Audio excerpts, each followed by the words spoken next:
आपका जो sun sign है वो एग्जैक्टली सूर्य की राशि है। तो हम ये देखेंगे कि कुंडली में सूर्य की राशि को कैसे देखना है, सूर्य की राशि की इंपॉर्टेंस क्या है, सन साइन की इंपॉर्टेंस क्या है कुंडली में, सन साइन से किन बातों का पता चलता है, किन चीज़ों का पता चलता है किसी भी हॉरोस्कोप में। और आप अपनी कुंडली में, अगर आप ज्योतिषी नहीं अपनी में या अपने किसी रिलेटिव की कुंडली में, आपको सन साइन को किस तरीके से एनालाइज करना चाहिए। हम डिटेल में सन साइन के बारे में, सभी राशियों के बारे में बात करेंगे। जब सूर्य अगर मेष में है, मकर में है या किसी और राशि में, किसी भी 12 राशियों में से किसी भी राशि में, उसकी हम पूरी सीरीज में बात करेंगे। ये इस वीडियो में हम जनरल ये देखेंगे कि ओवरऑल सूर्य से हम क्या देखते हैं, एज अ सन साइन को हम किस तरीके से एनालाइज करते हैं वीडियो में। पहले तो डिफरेंस देखते हैं कि वेस्टर्न एस्ट्रोलॉजी में जो 19th और 20th का जो लॉजिक है और इंडियन एस्ट्रोलॉजी तो क्यों डिफरेंट है, हम उसे क्यों नहीं फॉलो कर रहे हैं, वो जानना बहुत इंपॉर्टेंट है। अगर आप इस डेट को देखें, जो 20 को ये चेंज होता है या 19th को जो चेंज होता है एज पर वेस्टर्न एस्ट्रोलॉजी, तो ये कोई ऐसी चीज़ होनी चाहिए जिसके बेसिस पे ये ज़ोडिएक साइंस निकाले गए हैं। बिकॉज अगर आप ऐसा सोचिए कि कुछ तो चीज़ इन जनरल उन सेट ऑफ पीपल के लिए चेंज होना चाहिए। तो जब हम मून साइन की बात करते हैं, जो इंडियन एस्ट्रोलॉजी में चंद्रमा की राशि की बात करते हैं, हर 2.25 से 2.5 दिन में चंद्रमा चेंज हो जाता है और उस मून साइन को हम फॉलो करते हैं और 27 दिन में वो चंद्रमा अपना वापस उस राशि में आ जाता है।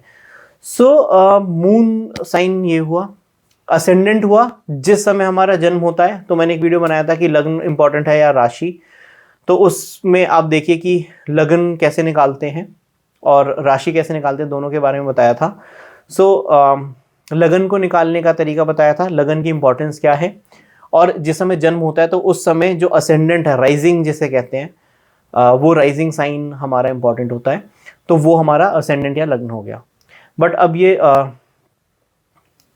20 तारीख से 19 तारीख का या 19 तारीख से 20 तारीख का क्या लॉजिक है, इसमें कुछ भी ऐसी चीज़ सिग्निफिकेटर नहीं है जहाँ से हमें पता चले कि ये पर्टिकुलर पॉइंट चेंज हुआ था, इस वजह से ये पर्टिकुलर पर्सनालिटी का ट्रेट ये मिल रहा है।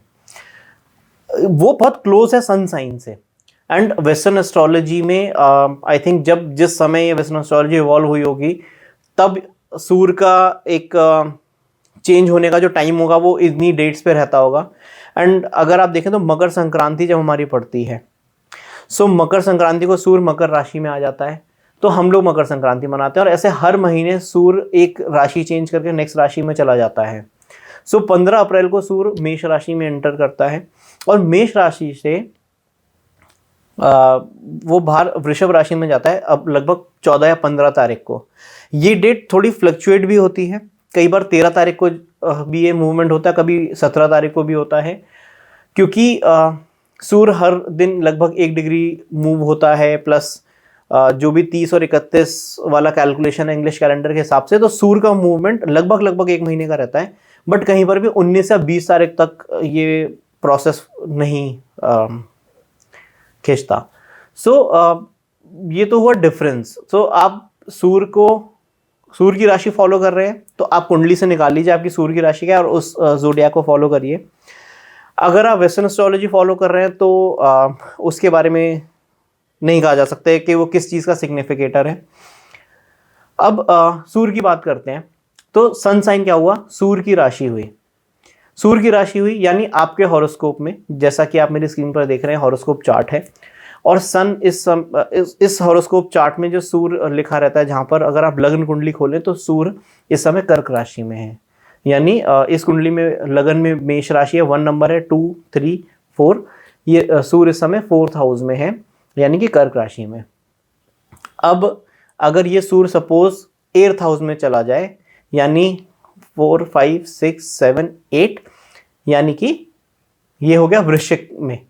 अब आपका सन साइन क्या हुआ, आप सूर्य के आगे का नंबर नोट करिए क्या नंबर है, और जो ज़ोडिएक साइन होते हैं एरीज से लेके पाइसेस तक का, उसमें वो नंबर को मैच करिए।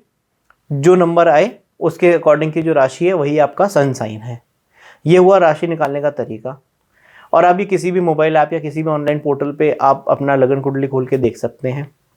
आपको अपना डेट ऑफ बर्थ, टाइम और प्लेस पता होना चाहिए, वो डालिए उसमें और आपका ये सन साइन निकल कर आ जाएगा।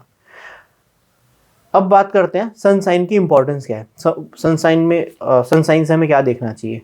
सूर्य को आत्मा का कारक कहा गया है। सूर्य रॉयल प्लैनेट है, सभी ग्रहों का राजा है, और सूर्य की एनर्जी से ही बाकी प्लैनेट्स को एनर्जी मिलती है, ऐसा ज्योतिष के क्लास 6 में कहा गया है। तो सूर्य की सबसे ज़्यादा इंपॉर्टेंस है, वो आपकी आत्मा का कारक है। आप विद इन आपके सोल कैसे बिहेव कर रही है। आप किसी जॉब में हैं, आपकी वेल्थ वाइज आप अच्छा कर रहे हैं, सब अच्छा है, आपका वहाँ मन नहीं लग रहा, मून की वजह से आपका मन नहीं लग रहा, लेकिन आपका वहाँ मन भी लग रहा है, फिर भी आपको लग रहा है आपके कहीं ना कहीं कुछ मिसिंग है, कुछ चीज़ ऐसी थी जो जॉब सेटिस्फाई नहीं कर पा रही। वो सूर्य, आप अपने सूर्य को देखिए, कहीं ना कहीं आपका सूर्य उस जॉब को सपोर्ट नहीं करता। आपकी जो सोल है, जो आप एक ओवरऑल आपके ओवर द बर्थ आप एक सोल कैरी कर रहे हैं, तो वो सोल आपकी कह रही है कि आपको वो काम नहीं करना चाहिए। आप जिस एरिया में हैं, जिस फील्ड में हैं, जो आप स्टडी कर रहे हैं, आप जो भी परस्यू कर रहे हैं, आपकी सोल से अलाइन होना चाहिए। सूर्य की इंपॉर्टेंस सबसे ज़्यादा इसी चीज़ में है। सूर्य का बल देखा जाता है किस राशि में है, उस राशि में वो किस तरीके का बिहेव करेगा।